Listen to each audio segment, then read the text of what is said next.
باقی مذاہب میں کیا ہوا پتہ ہے؟ ہندوازم میں پنڈت ہے، کیتھولسزم میں پوپ ہے، اور یہ جو شخصیتیں ہستیاں ہوتی ہیں کیا کرتے ہیں لوگ ان پہ 100% ڈپینڈ کرتے ہیں. یہ مجھے آخری روڈ تک لے جائے گا، یہ مجھے میری زندگی یہ سنوار دے گا، میرے گناہ یہ معاف کروا دے گا، میری خواہشیں یہ پوری کروا دے گا. یعنی جو حیات ہیں اس سے ہم سیکھیں لیکن ایک حد تک. اب دیکھیں صحابہ میں سے 10 ہیں جن کو رسول صلی اللہ علیہ وسلم سے مروی ہے کہ 10 کو جنت کی ضمانت دی گئی، گارنٹی کر دیا جنت ملے گی 10 کو. ان میں سے ایک عمر بن الخطاب ہیں کہ نہیں ہے. عمر بن الخطاب خطبہ دے رہے ہیں اور ان کے کپڑے دیکھ کے ایک عورت سے رہا نہیں گیا، انہوں نے کہا یہ آپ نے بیت المال سے اپنے حق سے زیادہ لیا ہے. ان کا خطبہ انٹرپٹ کر دیا اس نے، ان کی پکڑ کی، ان کو ایکسپلین کرنا پڑا، نہیں یہ ایسی بات نہیں ہے، انہوں نے پورا ایکسپلین کیا. ایسا کیوں ہوا؟ اگر باقی وہ جنت کا ان کو وعدہ کر دیا گیا ہے اور میں اس کراؤڈ میں بیٹھا ہوتا تو میرے ذہن میں تو کبھی سوال نہ آتا. اگر سوال آتا بھی تو میں کہتا نہیں تو جنتی ہیں، ان کی تو 100% پیروی کرنی ہے. لیکن آپ صحابہ کی مثال دیکھیں تو کیا دیکھتے ہیں؟ وہ ایک دوسرے سے سوال پوچھتے ہیں کہ نہیں؟ ایک دوسرے کی کریکشن کرتے ہیں کہ نہیں؟ کرتے ہیں. کیوں کرتے ہیں؟ وہ یہ نہیں کہتے یہ تو بہت پہنچے ہوئے، ان کے بارے میں پتہ ہے نبی نے کیا کہا ہے، ان کو تو جنت ملنی ہے، ان کو نہیں، ان سے پوچھو گے تم.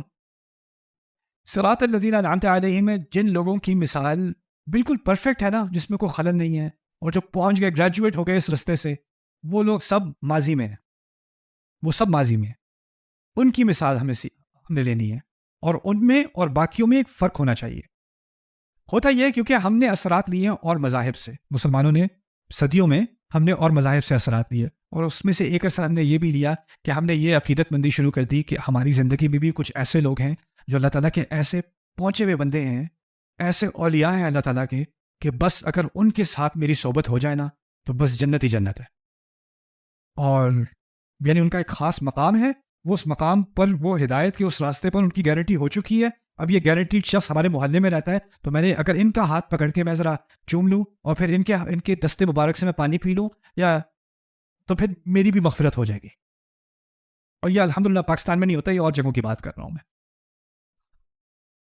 یہ ہزاروں سال پرانی گمراہی ہے، ہمارے یہاں نہیں ہوتی، ہم مسلمان ہیں ماشاءاللہ.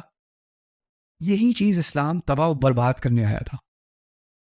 ہم نے اب لوگ میرے بارے میں بھی کرتے ہیں، یار میرے بچے کے سر پہ ہاتھ پھیر دیں، اس کے لیے دعا کر دیں، اس کے لیے کر دیں. آپ بس ایک یہ لفظ لکھ دیں میرے لیے، میرے لفظ سے کیا ہو جائے. جیسے آپ اللہ کے بندے ہو، میں اللہ کا بندہ ہوں. جیسے آپ کی کوئی گارنٹی نہیں، میری کوئی گارنٹی نہیں.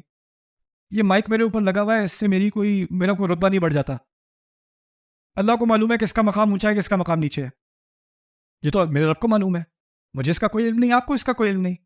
ہمارا رویہ کیا ہونا چاہیے پھر؟ یہ رویہ میں نے جب دیکھا نا، میرے کچھ دوست تھے جو میں جب اسلام سیکھ رہا تھا اور میں مختلف انفلوئنسز سے گزر رہا تھا تو میرے کچھ دوست تھے، ان کے کچھ اور انفلوئنسز تھے. تو ایک صاحب سے وہ سیکھ رہے تھے، ان کے وہ بہت زیادہ یعنی پیروکاری میں وہ لگے ہوئے تھے. تو ایک دفعہ وہ ایک کانفرنس میں آئے، وہ صاحب بہت پہنچے ہوئے اللہ تعالیٰ کے اولیاء میں سے. تو وہ چل رہے تھے، ان کے پیچھے پیچھے ان کے طالب علم ایسے چل رہے تھے آدھے رکوع میں. یہ کون سا اسلام ہے؟ یہ اسلام تو میں نے قرآن میں نہیں سیکھا، یہ تو مجھے سیرت میں نظر نہیں آ رہا. سیرت میں تو مجھے یہ مل رہا ہے کہ رسول صلی اللہ علیہ وسلم مجلس میں بیٹھے ہیں صحابہ کے ساتھ، اور کوئی غیر اندر آتا ہے، کوئی اجنبی اندر آتا ہے، اور وہ ابو بکر سے بات کرنی شروع کر دیتا ہے، یا رسول اللہ. تو ابو بکر کہتے ہیں نہیں وہ ہے. یعنی ان کو پتہ نہیں چلتا تھا کہ رسول کون سے ہیں صلی اللہ علیہ وسلم. اور عمر بن الخطاب جن کو جنت کی ضمانت دی گئی ہے، درخت کے نیچے گدا باندھ کے سو رہے ہیں. کوئی ریک نہیں ہے، کوئی خاص کپڑا نہیں ہے، کوئی خاص لباس نہیں کہ وہ ایک دفعہ وہ آ گئے تو پھر نور آ گیا. ایک نوجوان مجھے کل ملا تھا ریسٹورینٹ میں، کہتا آپ کی شکل پہ بہت نور ہے. میں نے کہا نہیں، یہ کریم لگائی ہے میں نے. کوئی نور نہیں ہے. یہ جو ہم نے بنایا ہوا ہے نا کہ کچھ لوگ ہیں جن پہ اللہ کا بڑا خاص انعام ہے، بہت ہو نا، یہ صراط الذین انعمت علیہم اس کا توڑ ہے. جن شخصیات سے ہمیں امپریس ہونا ہے نا، وہ ہیں ابراہیم علیہ السلام، آدم علیہ السلام، نوح علیہ السلام، اصحاب الکہف. یہ وہ لوگ ہیں جن کے بارے، یہ ہیں الذین انعمت علیہم. ان کے بارے میں سیکھو، ان سے انسپریشن لو. میں یہ نہیں کہتا کہ ہمیں اپنے بڑوں کی اور اپنے بزرگوں کی اور اپنے علماء کی عزت نہیں کرنی چاہیے. میں کہتا ہوں بالکل عزت کرنی چاہیے، انہیں پوپ نہیں بنا دینا چاہیے. وہ ایک اور مذہب ہے، وہ اسلام نہیں ہے، وہ ایک اور دین ہے. اور جب مجھے یہ بات سمجھ آئی، میں کچھ حلقات میں جب نوجوان تھا تو کچھ حلقات میں کوئی بڑے بڑے عالم آتے تھے نیو یارک میں نا، مختلف جگہوں سے، تو لوگوں سے بڑے معتبانہ انداز میں، شیخ صاحب ایک سوال ہے، ایک سوال عرض کر دوں، بس ایک سوال عرض کر دوں. یہ کیا ہو رہا ہے؟ وہ سوال، اس کا وہ جواب دیتے تو میرے ذہن میں ایک فالو اپ کوشچن آتا. مجھے ان کا جواب سمجھ نہیں آیا، ان کا جواب میرے نزدیک کامل نہیں تھا یا کنونسنگ نہیں تھا. تو میں آگے سے سوال پوچھ لوں، آپ نے یہ بات کی لیکن آیت پہ تو کچھ اور بات ہو رہی ہے، تو آپ اس کو کیسے ریکنسائل کرتے ہیں؟ اتنی سی بات. اور جو ان کے سارے فین بیٹھے ہوئے تھے نا، وہ کیا کرتے ہیں پتہ نہیں ہے کون ہے. جیسے ایک دفعہ حضرت نے جواب دے دیا تو کسی کی کیا مجال آگے سے پوچھنے کی. میں تو سمجھا تھا میں ایک ایسے دین کو فالو کر رہا ہوں جس دین میں فرشتے، جب فرشتوں کو کوئی بات سمجھ نہیں آئی کہ آدم کو کیوں بنایا، وہ تو خون بہائے گا، انہوں نے بے ٹوک پوچھ لیا اللہ تعالیٰ سے، آپ کیا زمین میں ایسی مخلوق ڈالیں گے جو فساد پھیلائے گا اور خون بہائے گا؟ پوچھا بھی کس سے؟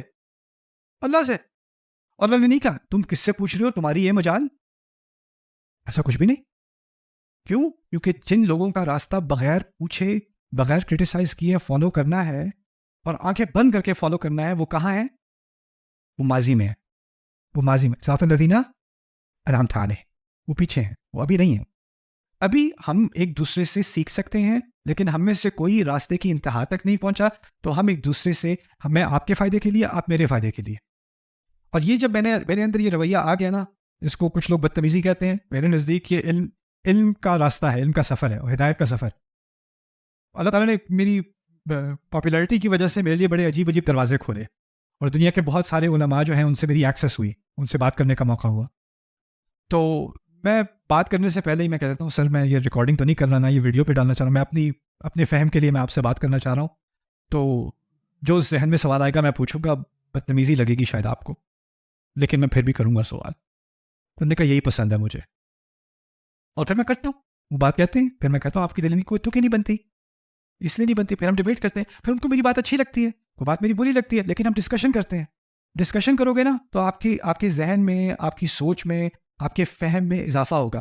اگر آپ یعنی لحاظ رکھتے ہوئے سوال ہی نہ پوچھو، ذہن میں سوال رہے، بے ادبی ہوتی ہے، تو آپ کی اصل وفاداری علم سے نہیں ہے، ہدایت سے نہیں ہے. آپ کی اصل وفاداری لحاظ سے ہے کسی کے. مجھے ہدایت کے راستے میں مجھے کسی اور چیز کا لحاظ نہیں ہے، مجھے بس حق کا لحاظ ہے. بس مجھے حق چاہیے.